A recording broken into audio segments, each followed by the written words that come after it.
자, 이번 시간에 조선의 인구 증가, 일본의 인구 증가 이어서 살펴보고요. 그 다음에 학문의 발달에 대해서 이야기를 조금 해보도록 하겠습니다. 자, 같이 한번 봅시다. 조선 전기에는요, 건국 초에는 조선의 인구가 한 500만 명 정도 되었을 것으로 보고 있어요. 그리고 조선은 임진전쟁 전까지가 전성기였기 때문에 16세기를 거치게 되면서 1000만 명 이상으로 증가했을 것으로 추정을 하고 있습니다. 그러다가 17세기를 전후한 시기에 조선은 밑줄 칩시다. 임진전쟁, 병자전쟁이라고 하는 국제적인 전쟁을 겪게 되고요. 여기에서 인구가 100만 명, 아니지 200만 명 이상 감소했을 것으로 보고 있습니다. 자, 임진전쟁 직전에 인구가 몇만 명이었대요? 1000만 명이었대요. 임진병자전쟁 거치면서 몇만이 줄었대요? 200만이 줄었대요. 그래서 전체 인구의 5분의 1이 준 거야. 그치? 임진병자전쟁은 조선에게 있어서 그야말로 엄청난 재앙이었다는 것을 알 수가 있다는 것이죠. 그죠? 자, 그러다가 전쟁이 끝나고 조선 후기로 가게 되면서 점차 인구는 증가하는 추세로 돌아서게 되는데, 특히 어느 지방을 중심으로 인구의 증가 추세가 나타나느냐? 몇 줄 칩시다. 삼남 지방을 중심으로 인구의 증가 추세가 나타나게 돼요. 자, 삼남 지방이란 우리나라의 충청도, 전라도, 경상도를 말합니다. 자, 삼남 지방의 공통점은 무엇일까요? 삼남, 응? 평야가 넓다. 또 농사질 땅이 그렇지, 평야가 넓어서 농사질 땅이 많지. 그리고 그죠, 날씨가 따뜻하다. 그죠? 또 물이 풍부하다. 그래서 농사짓기 좋다라는 장점을 가지고 있어요. 그죠? 그래서 농업 생산량이 높은 지역이었기 때문에 먹을 것이 많기 때문에 그 지역에서 인구가 유독 증가하는 모습을 볼 수 있었다라는 것이에요. 자, 조선의 농업 생산력이 향상되는데 중요한 역할을 농업기술 두 가지가 있죠. 그죠? 기양법의 전국적 확산, 그리고 시비법의 발달 등에 힘입어서 농업 생산력이 향상되었다라는 이야기 우리가 지난 시간에 했었습니다. 자, 경지 면적의 확대 계속해서 개간이 이루어졌고요. 이때 청나라와 마찬가지로 조선도 기후가 온난화였고요. 의술의 발전 등에 힘입어서 사망률이 낮아진 것도 인구 증가의 한 요인이었어요. 자, 거기 밑에다가 여기 좀 써놓을까요? 조선 후기의 대표적인 의술의 발달, 허준의 동의보감 같은 거 있죠. 그죠? 우리나라 사람의 체질에 맞는, 우리나라에서 구할 수 있는 약재로 우리나라에서 적합한 처방을 기록한 책이 바로 동의보감이라고 하는 책이죠. 자, 그 다음 뭐 이런 거 있어요. 이재마라고 하는 사람이 쓴 동의수세보원 같은 이러한 책들이 있습니다. 동의수세보원 들어봤나요? 그럼 사상의학이라고 하는 말은 들어봤니? 들어봤어요? 뭐지? 그렇지. 인간의 체질을 태양인, 태음인, 소양인, 소음인으로 나누어서 각각의 체질에 따라서 똑같은 질병이라 할지라도 그 처방을 다르게 하는 의학을 가지고 사상의학이라고 이야기를 하고, 그 사상의학에 대해서 이재마가 정리한 책이 바로 동의수세보원이라는 책이에요. 이런 것들이 조선 후기에 나타났던 대표적인 의술 발전의 사례들이다라는 것이에요. 자, 그래서 19세기 중엽을 가게 되면은 조선 전체 인구는 1600만 명 정도로 추정이 됩니다. 그러면서 인구가 증가하게 되면서 비추십시다. 북부지방으로의 인구 유입과 지역 개발이 촉진되었다라는 것이에요. 자, 왜 인구가 증가하게 되면서 북부지방으로 인구 유입과 지역 개발이 촉진되었을까? 이유는? 그렇죠. 이 지역의 인구 밀도가 어떻기 때문이야? 낮은 지역이기 때문이겠죠. 북부지방이. 그지? 자, 우리 지난 시간에 배운 거랑 똑같아요. 그죠? 중국에서 인구가 급격하게 증가하게 되면서 사람들은 인구 밀도가 낮은 산간, 변경 지역으로 이동하게 되잖아. 그지? 우리나라에서 산이 제일 많은 지역? 북한이에요. 그죠? 북한 지역이에요. 그죠? 황해도, 함경도, 평안도, 요렇게 이제 삼북지방이라고 이야기를 하는데, 국경선도 있고요, 산도 많은 지역이에요. 그죠? 그래서 인구 밀도가 낮은 북쪽으로의 인구 이동 현상이 나타나게 되었다라는 것이에요. 지금 우리나라도 인구 밀도가 좀 높은 편이죠. 그죠?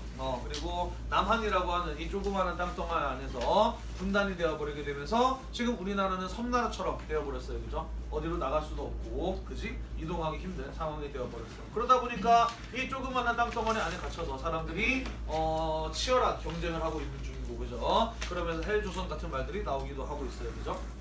요즘에 이제 얼마 전에 뉴스를 보니까 기차로 북한까지 가는 그런 어떤 시도가 이루어지고 있다라고 나오고 있더라고요. 그죠? 통일이 되지는 않더라도 기차를 타고 대륙으로 진출할 수 있는 길이 열리게 된다면 뭔가 우리나라의 경제적으로 또 사회적으로 대단히 크고도 중요한 변화가 일어나지 않을까 하는 생각이 들어요. 우리나라가 섬나라에서 탈출해서 다시 반도 국가로 돌아가는 과정이기도 한 것이죠. 아마 모르기는 몰라도 통일되면 많은 남한 사람들이 북한으로의 이동이 일어날 겁니다. 살기 좋아서가 아니라 그렇죠. 서독과 동독이 통일되었을 때 많은 서독 사람들이 동독에 가서 뭘 했느냐?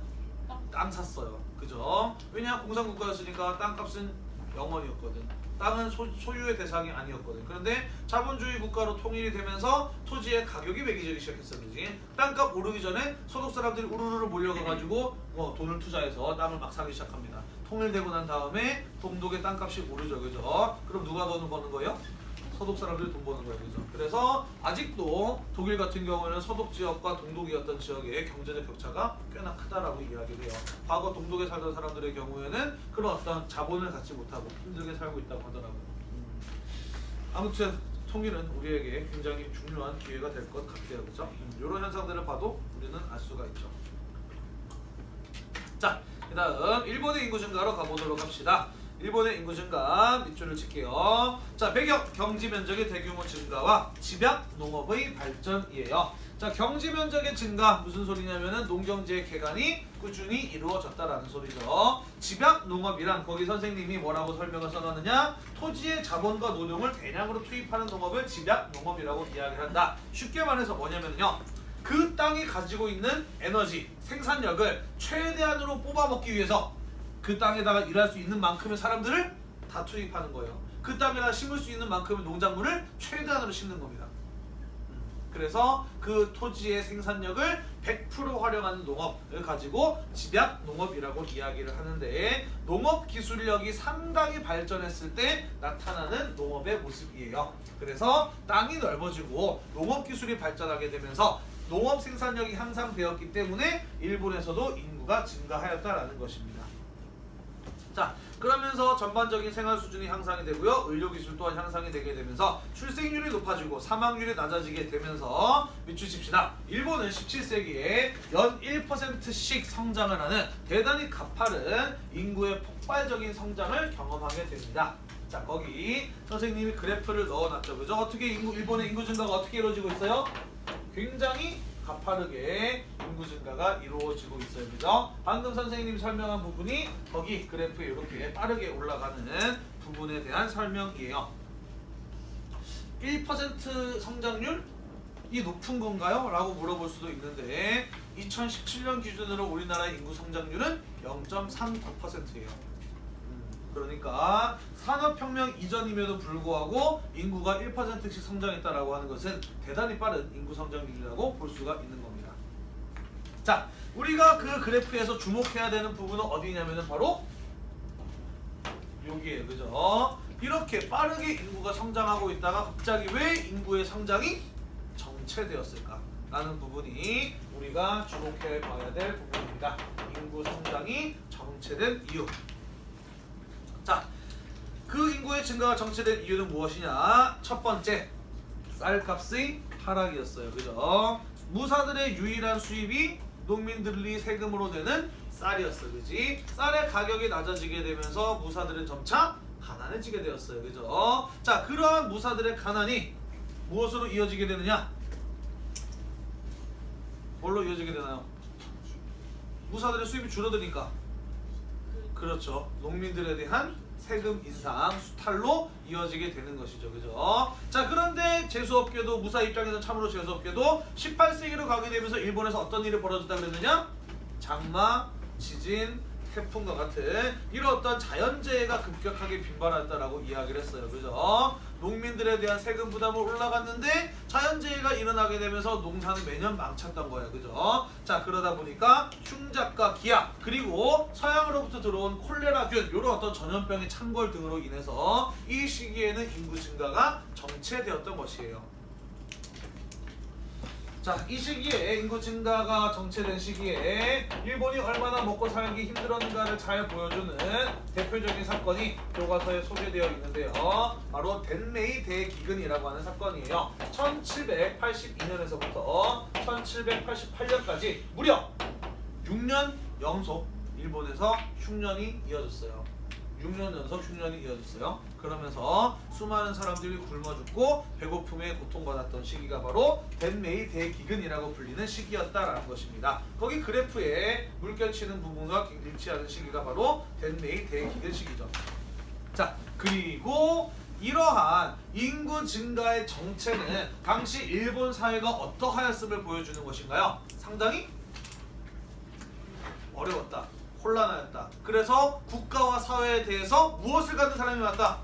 불만을 가는 사람들이 많았다라는 거예요. 그죠? 이러한 인구 증가의 정체 시기에 나타났던 경제적 어려움은 고스란히 무엇으로 이어졌느냐? 막부에 대한 불만으로 이어졌고 막부 타도 운동으로 이어지게 되는 거예요.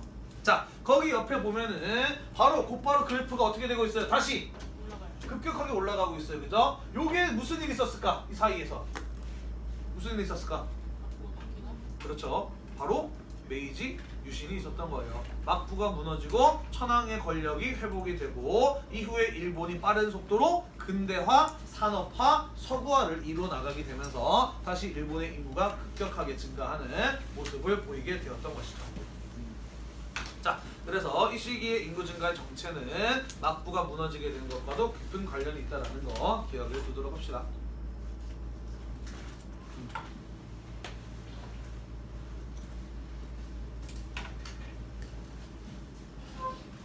자, 그 다음 베트남의 인구 증가 보도록 합시다. 15세기의 레왕조 시기에 사회가 안정되고 인구가 유입이 되면서 인구가 급격하게 증가했을 것으로 추정을 하고 있어요. 그런데 레왕조 16세기에서부터 북부의 찐시와 중남부의 응우의시로 나뉘어지게 되면서 남과 북으로 대립을 하게 되었고 그러한 대립이 200년 이상 이어지게 되면서 전쟁과 사회 혼란이 이어졌어요. 그죠? 자, 그래서 18세기 응우의 왕조가 성립하기 전까지 베트남은 상당히 혼란하였기 때문에 인구 증가가 정체되었을 것이다 라고 이렇게 보고 있습니다. 넘어갑시다. 37쪽으로 가보도록 할게요.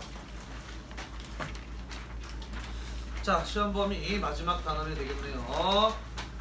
아닐 수도 있고요. 아, 정말 어떡하지? 더 이상 문제 낼 게 없어. 정말 마른 거리를 쥐어짜고 있는 심정이란 말이야. 한 페이지만 더 하면 안 돼요? 아니에요.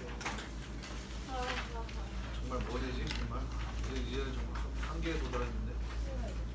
한 페이지를 더 하면 동영상 1개 분량인가요? 응? 동영상 2개 분량이면 1개 분량이면 좀 한 2개 정도는 될걸? 지금 40페이지는. 자, 일단 이번 주 아직 많이 남았으니까 금요일까지 수업을 해보고 생각을 해볼게요. 자, 이 부분 학문과 과학기술, 서민문화의 발전을 관통하는 하나의 이야기가 있어요. 그건 바로 무엇이냐? 자, 지금까지 동아시아 세계를 이끌어왔던, 지배해왔던 사상이자 학문은 무엇이었나요? 그렇죠. 그것은 바로 성리학이었어요. 그죠? 자, 성리학은 어떠한 특징을 가지고 있나요? 대단히 성리상학적이에요. 그죠? 다른 말로는 철학적인 특징을 가지고 있었죠. 그죠? 나아가서 중화사상, 중국 중심의 세계관 이런 것들을 가지고 있는 사상이 바로 성리학이에요. 그죠? 그 외에도 엄격한 위계질서를 강조한다. 쓸까?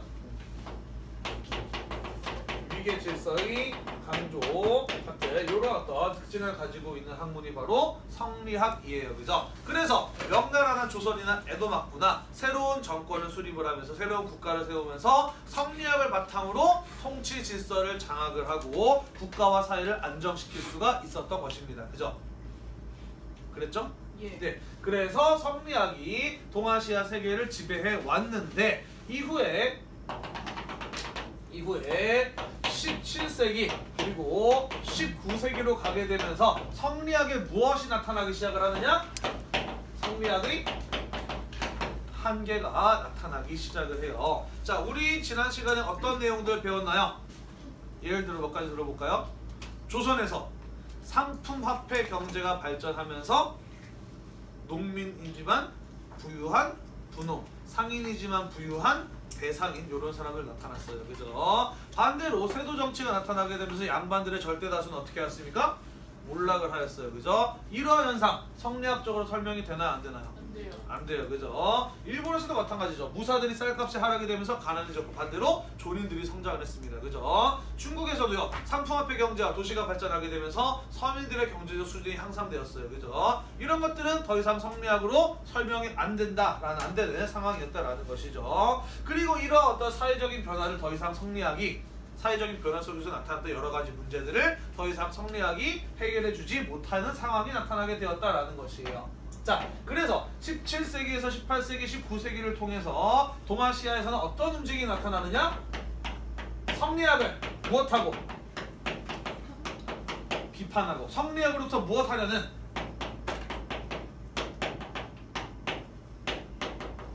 벗어나려는 노력이 이루어지게 되었다라는 것이죠. 성리학을 비판하고 성리학으로부터 벗어나려는 노력이 이루어지게 되었다라는 것입니다. 자, 그래서 어떠한 학문적 경향이 나타나게 될까요? 이런 것들의 반대말 어떤 것들이 있을까?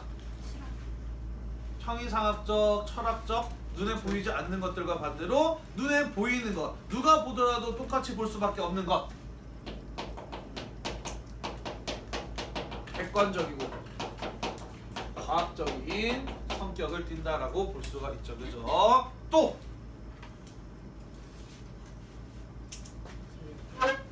실생활의 유용함을 추구합니다. 실용적인 이러한 것들이 나타나게 발전하게 되는 것이죠. 그죠? 나아가서 사회 비판적 학문, 또 중국이 아니라 자국 중심적 사고, 이러한 것들이 이러한 학문과 사상이 발전을 하게 된다는 거예요. 자, 그래서 17, 19세기에는 이러한 성향의 학문과 사상들이 쭉 발전을 해 나가게 되고요. 그러한 기술과 그러한 문화도 함께 발달해 나가게 되는 것이에요. 이해되나요? 예. 자, 요 과정이 왜 중요했느냐? 이 과정이 왜 중요했느냐? 이후에 19세기에서 20세기로 가게 되면서 동아시아는 어떤 시대를 맞이하게 되느냐? 이른바 근현대 시기를 맞이하게 되는데 이 시기에 동아시아 각국에서 어떠한 과정을 걷느냐? 근대화, 산업화 혹은 서구화의 과정을 걷습니다. 무슨 소리냐면 다 똑같은 말인데요. 산업혁명 이후의 서구, 서양 유럽과 같은 모습을 갖추어 가기 위한 변화가 이루어지던 시기가 19, 20세기 동아시아의 근현대사 시기라는 것이죠. 자, 그런데 성리학적 사고에서 이런 근대화, 산업화, 서구화의 시대로 산업혁명 이후의 유럽과 같은 모습으로 한 번에 뛰어넘어갈 수 있었을까? 아니었을 것이에요. 그죠? 뭐가 있었기 때문에? 이러한 고민이 있었기 때문에 이 산업혁명 이후에 유럽과 같은 모습을 받아들이고 또 그런 모습을 갖추어가기 위한 노력들이 이루어질 수 있었다라는 거예요. 그래서 이 시기에 이루어졌던 학문과 사상의 발전, 기술 발전, 문화적인 변화는 과학기술과 산업기술이 발전하는데 흡수하고 발전하는데 중요한 토대, 밑거름이 되어주었다라는 것이에요. 자, 그래서 우리는 이번 15단원을 통해서 학문에서, 기술에서, 문화에서 이러한 경향들이 발전해 나가는 모습들을 하나씩 살펴볼 것입니다. 이해되나요? 자, 첫 번째, 먼저 성리학으로부터 벗어나려고 했던 첫 번째 노력 밑주십시다. 바로 무엇이냐면 양명학이에요. 그죠? 자, 양명학 배운 기억나나요? 네, 예전에 성리학 할 때 설명했었으니까 간단하게 설명하고 넘어갈게요. 자, 명나라 때 가게 되면서 무엇이 세속화되었나요?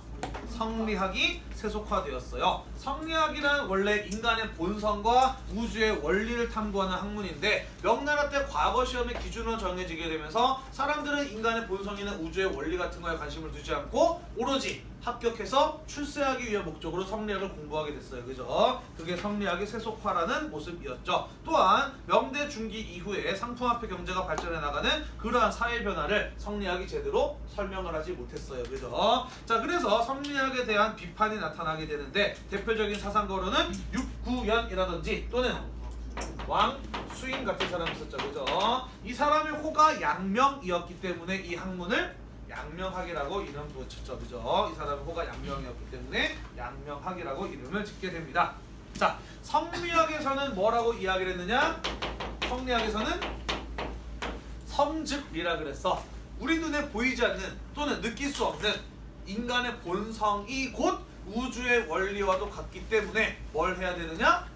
공부해야 된다. 거경국리 경물치지해야 된다라고 했어. 그지? 열심히 공부해서 내 마음속에 들어있는 우주의 원리가 무엇인가를 아니 나의 본성 안에 들어있는 우주의 원리가 무엇인가를 깨달아야 되고 또 열심히 공부해서 내 밖에 있는 세상을 바라보면서 우주의 원리가 세계에 어떻게 적용되고 있는가를 알아야 된다라고 이야기를 했어. 그지? 자, 그런데 양명학에서는 뭐라고 비판해요? 인간의 본성에 우주의 원리가 있는 것이 아니라 인간의 마음에 우주의 원리가 들어있다라고 하는 심즉리를 이야기해요. 그죠? 자, 나의 마음이라고 하는 것은 굳이 내가 공부하지 않아도 느낄 수 있는 것입니다. 그죠? 따라서 세상을 올바르게 살기 위해서 성리학에서는 반드시 공부를 해야 된다. 그러므로 공부를 할 수 있는 수준을 갖추고 있는 사대부가 다른 사회 계층들에 비해서 우월하다라는 것을 정당화하는 논리로 사용이 되었었어요. 배운 기억 나나요? 말이 너무 빠르니? 아니죠? 이미 배운 거니까 괜찮죠? 자, 그랬는데 양명학에서는 뭐라고 이야기를 했느냐? 인간의 마음이 곧 우주의 원리와도 같기 때문에 나의 마음을 알기 위해서 굳이 뭐 할 필요 없다. 밑주십시다.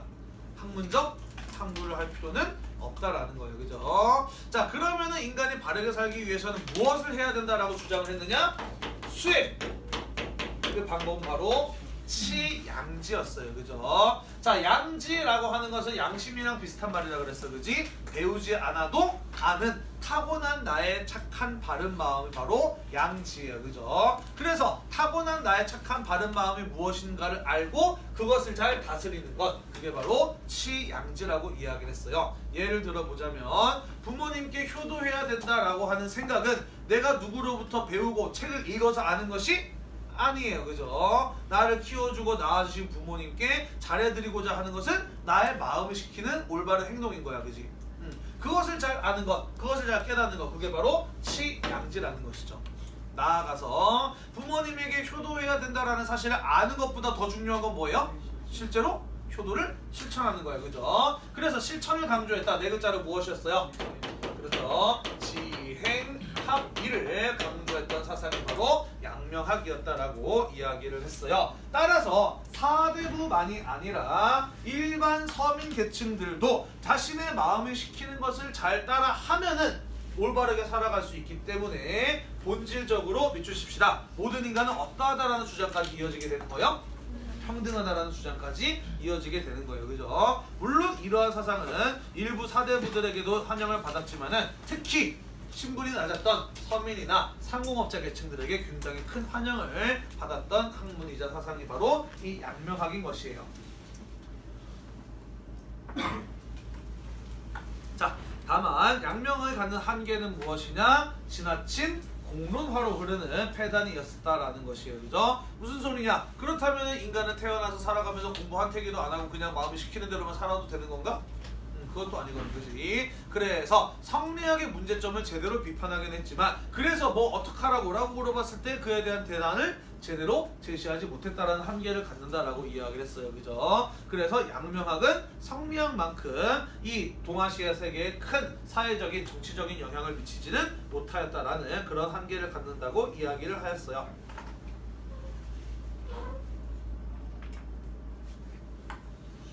그래요. 쉬는 시간에 매점 가서 간식을 먹고 올 때는 신이 나서 소리를 꽥꽥 지르면서 계단을 역동적으로 뛰어 올라왔는데 수업을 한 20분 정도 듣다 보니까 이제 슬슬 졸리고 그지.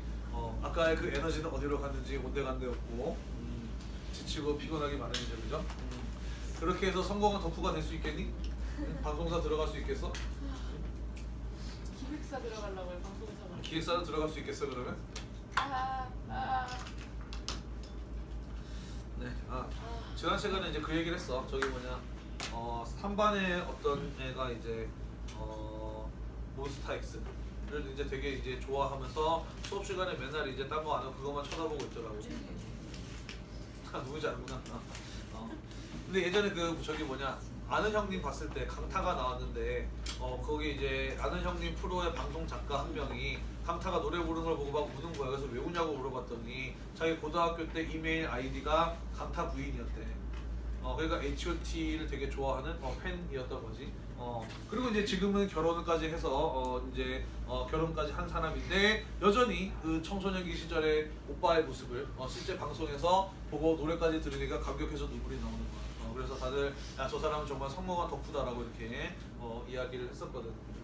이런 건 난 되게 괜찮은 것 같아. 어쨌든 자기가 단순히 그 연예인을 좋아하는 데 그치는 것이 아니라 그지? 그 연예인을 좋아하는 마음을 자기의 어떤 인생의 성공으로까지 직업을 갖고 자기 발전으로까지 이어진 거잖아, 그지?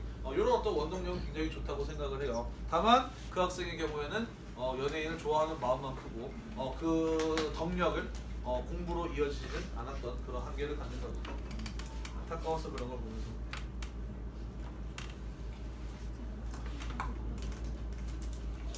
자, 그 다음 밑줄 칩시다. 고증학이에요. 자, 청나라 때 가게 되면서 고증학이 대단히 발달을 하게 됩니다. 조금 어려워요. 많이들 잘 거예요. 자, 여러분들이 아는 한자로 고자 무슨 고자 있나요? 노필도. 또 옛 고자 있죠, 그죠? 증자는요? 증명할 증자 있죠, 그죠? 고증학이란 무엇이냐? 옛 것을 증명하는 학문이에요. 옛 것을 증명하는 학문이 바로 고증학이라고 하는 것입니다. 자, 고증학이 발달하게 되는 배경 두 가지는 무엇이냐면요. 첫 번째, 명나라 말로 가게 되면서 서양 선교사의 활동에 의해 서양의 학문이 중국에 들어오게 됩니다. 그리고 명나라 중기 이후로 가게 되면서 무엇이 발달하다고 써 있냐면은 상공업이 발달하였다라고 써 있어요. 그죠? 자, 서양 학문과 상공업의 공통점은 무엇일까요? 여기 노란색으로 써 있는 거죠. 그죠? 객관적이고 과학적이고 실용적인 성격을 가지고 있어요. 그래서 그러한 어떤 성격들이 중국의 학문 발전에도 영향을 주게 된다는 것입니다. 그러면서 농학, 지리학, 역법처럼 대단히 형이상학적인 것이 아니라 실생활에 유용하고 직접 사람들이 보고 실천할 수 있는 그런 어떤 실용적인 성격의 학문들이 발달해 나가기 시작을 하였다라는 것이에요. 그러면서 서서히 성리학으로부터 벗어나는 이런 어떤 모습들이 명나라 말, 청나라 초의 움직임으로 나타나고 있었다라는 것이에요. 자, 그 다음 하나 더. 청나라 때로 가게 되면서 우리는 이런 사건들이 여러 차례 발생하였다라는 거 배웠어요. 뭐였냐면은 문자의 옥이라는 사건이었어요. 자, 문자의 옥이라고 하는 것은 어떠한 사건들을 말하는 거지? 청과 만주족을 오랑캐라고 비하하는 내용을 찾아서 처벌하는 게 바로 문자의 옥이에요. 그죠? 따라서 문자의 옥이라고 하는 것은 일종의 무엇이라고 볼 수 있느냐? 사상 탄압이라고 볼 수가 있어요. 그죠? 자, 그래서 어떤 얘기 했었냐면은 뭐 명나라 연호를 사용한 사람을 처벌하는 이야기했었고, 옹정제의 옹자에다가 뭐 머리 하나 이제 땡 글자를 썼다고 또 처벌하는 내용 뭐 이런 거 들어봤을 거예요. 그죠? 자, 따라서 엄격한 사상 탄압이 이루어지고 있었기 때문에 청대 학자들은 자신의 의견이나 자신의 주장을 표현할 수 있었을까 없었을까? 없어요. 그죠? 한번 말 잘못했다가 뭔가 하나 꼬투리 잡혀서 또 그것 때문에 자기가 목숨을 잃을 수도 있는 겁니다. 그죠? 자, 그래서 청대 학자들은 무엇에 집중하는 경향이 나타났느냐?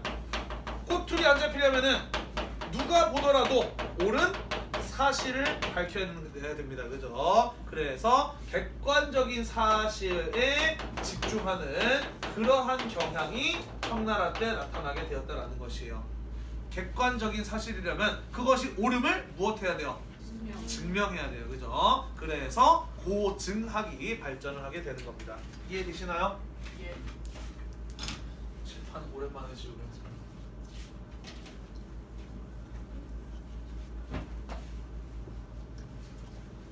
자, 그래서 어떠한 특징을 갖는 학문들이 발전하게 되느냐?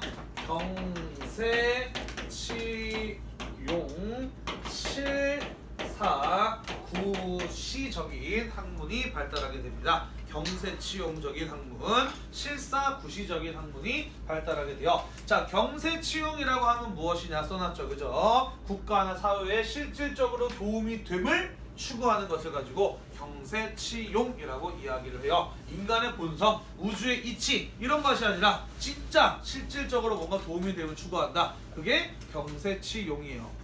실사구시 비슷한 말인데 밑줄 칩시다. 무엇에 입각하여?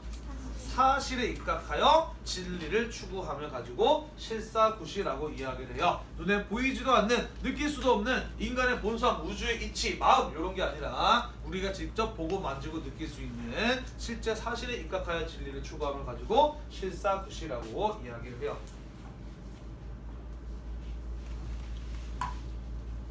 자, 그래서 청나라 때는 과거 시험이랑 관계없이 경전, 역사서, 금성문 등을 밑줄 칩시다. 실증적으로 연구하는 고증학이 청대에 성립하게 되었다라는 것이에요.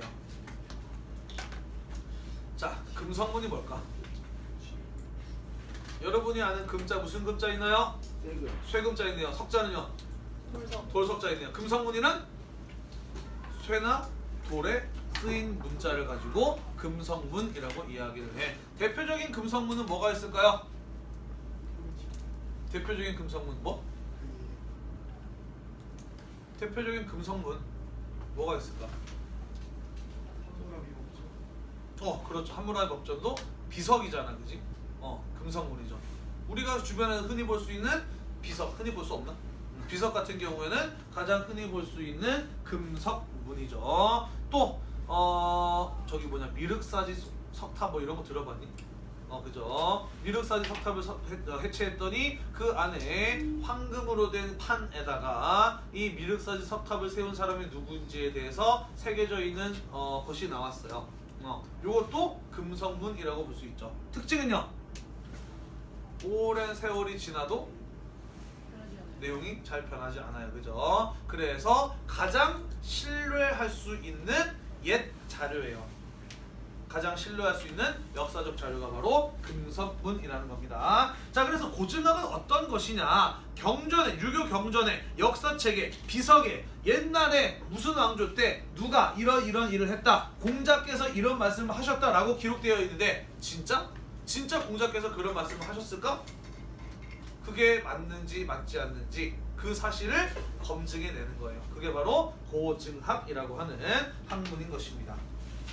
자, 이 고증학은 특히 밑주십시다. 청나라의 대규모 편찬 사업, 예를 들자면 강희자전, 사고전서와 같은 것을 만드는 과정에서 특히 더 발전을 하게 됩니다. 자, 요거 두 개 조금 자세히 이야기를 해볼게요. 강희자전이란 무엇일까요? 누가 만들라고 했을까?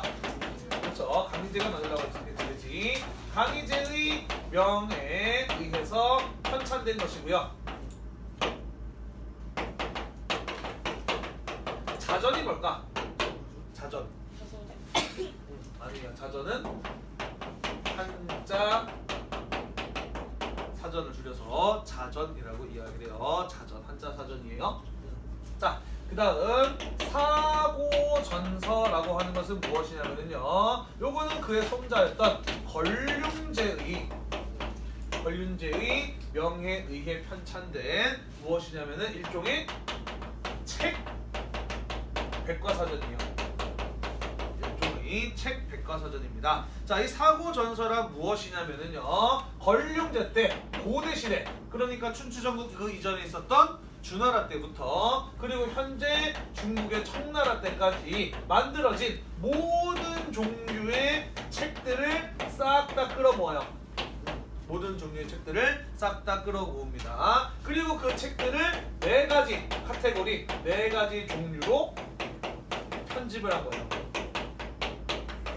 그래서 중국의 모든 책들을 다 담은 전집, 그게 바로 사고전서라고 하는 것이에요.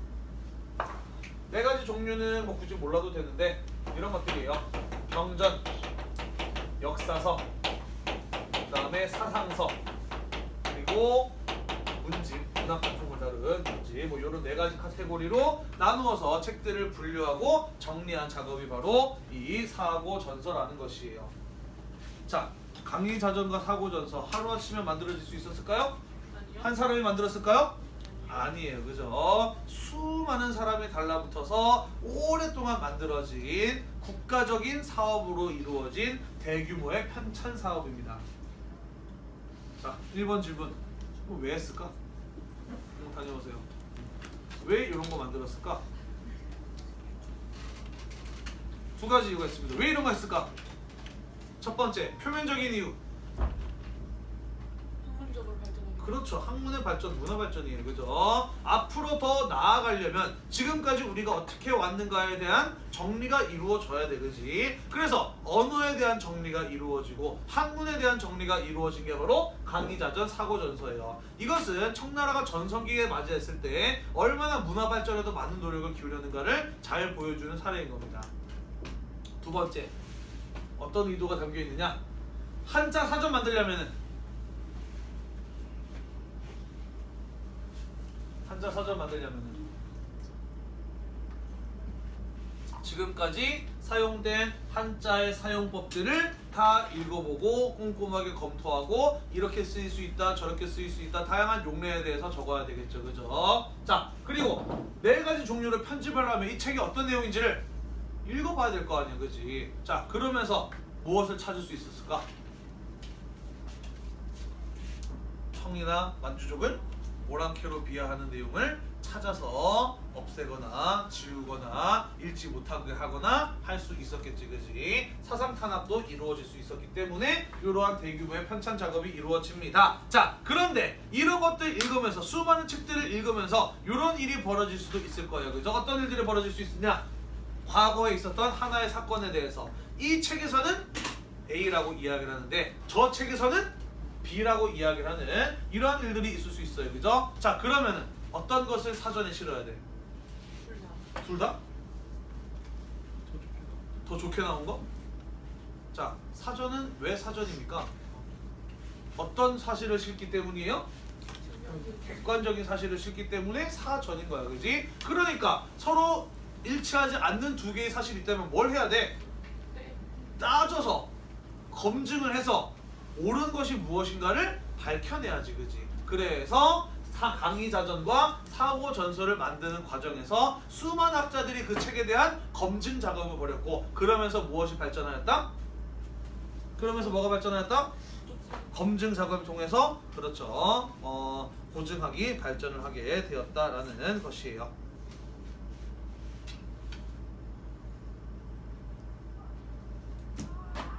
현지야,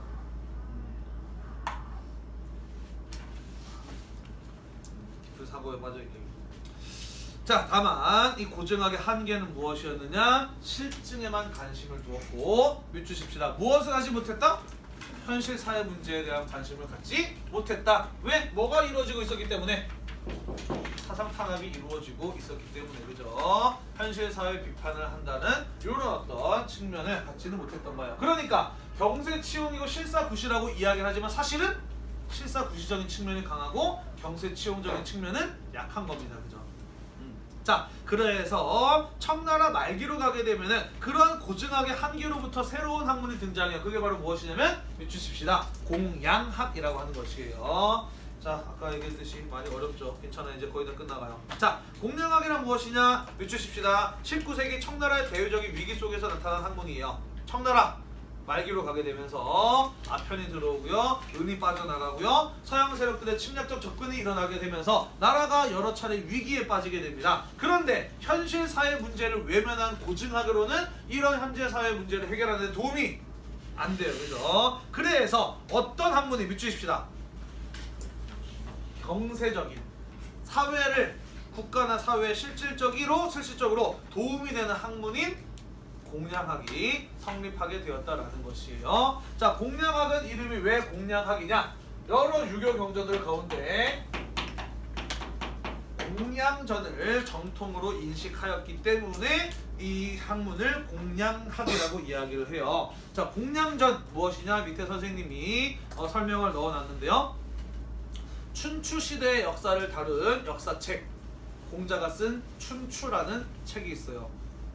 그러니까 그 시대의 역사를 공자가 기록을 했고 책의 제목을 춘추라고 지었기 때문에 우리는 그 시대를 춘추시대라고 부르는데, 자, 이 춘추라는 역사서에는 여러 가지 버전의 해설서가 있는데 그 중에 하나가 공량전이라고 하는 책이고요. 이 공량전이라는 책은 상당히 어떠한 특징을 갖는 책이냐? 맞추십시다. 현실 비판적이고 개혁을 추구하는 성향을 가진 해설서가 바로 공량전이에요. 그래서 현실 사회 문제에 대해서 고민하고 비판하며 개혁을 추구해 나가는 것을 하는 개혁을 추구하는 학문, 그게 바로 무슨 학이다? 공량학이다라는 것이에요. 하나만 더 쓸게요. 그리고 이 공량학은 나중에 근현대사 수업할 때 이야기를 할 텐데, 청나라 말기의 개혁 사상가였던 항유웨이라고 하는 사람에게 아주 중요한 영향을 미친 사상이기도 해요. 자, 그래서 우리는 성리학으로부터 벗어나려고 했던 새로운 사상적 학문적 움직임, 우선은 중국에서 명나라 때의 양명학, 청나라 때의 고증학, 그리고 청나라 말기의 공량학, 이 세 가지에 대해서 살펴보았습니다. 다음 시간에는 조선 후기의 사상 그리고 에도마코 시기의 사상에 대해서 마저 이어서 살펴보도록 하겠습니다. 수고했어요. 카메라 좀 꺼줄래?